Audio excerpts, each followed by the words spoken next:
ఒక చిన్న కథ చెప్పనా? ఒక ఊళ్ళో విక్రమ్ అనే ఒక అబ్బాయి ఉండేవాడు. తనకి సైన్స్ అంటే చాలా ఇష్టం. ఎప్పుడూ ఏదో ఒక ప్రయోగం చేస్తూనే ఉండేవాడు. ఒకరోజు తనకి సైకిల్ తొక్కుతూ వెళ్తున్నప్పుడు ఒక థాట్ వచ్చింది. అసలు ఈ భూమి మీద ఫ్రిక్షన్ లేకపోతే ఎంత బాగుంటుంది, ఎవరూ మనల్ని ఆపలేరు, భలే స్పీడ్ గా వెళ్ళిపోవచ్చు కదా అనుకున్నాడు. ఇంకేముంది, వెంటనే ఒక చిన్న మిషన్ కనిపెట్టేసి ఊర్లో ఫ్రిక్షన్ మొత్తం మాయం చేసేసాడు. ఫ్రిక్షన్ పోయిందో లేదో ఊర్లో అంతా గందరగోళం మొదలైంది. రోడ్డు మీద వెళ్లే వెహికల్స్ కి బ్రేక్స్ పడట్లేదు, ఒకదానికొకటి గుద్దుకుంటున్నాయి. కనీసం జనాలు రోడ్డు మీద నిలబడలేక జారిపడి కింద పడిపోతున్నారు. ఎవరైనా చేతితో ఏమన్నా పట్టుకుందామన్నా పట్టుకోలేకపోతున్నారు. అన్ని జారిపోయి పగిలిపోతున్నాయి. ఇదంతా చూసి విక్రమ్ షాక్ అయిపోయాడు. బాబోయ్, ఫ్రిక్షన్ లేకపోతే ఇన్ని కష్టాలా అని రియలైజ్ అయ్యాడు. ఎలాగోలా కష్టపడి జారుకుంటూ కింద పడుతూ వెళ్లి ఆ మిషన్ ని ఆఫ్ చేశాడు.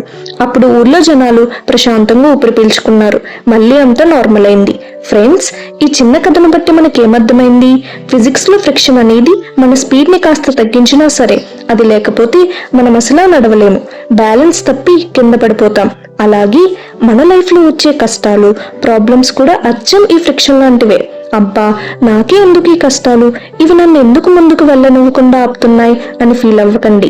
ఇవి మన లైఫ్ లో కింద పడకుండా బ్యాలెన్స్ చేయడానికి, మనల్ని కరెక్ట్ దారిలో నడపడానికే వస్తుంటాయి. ఇదండి ఇవాల్టి మన చిన్న కథ. స్టోరీ నచ్చిందా?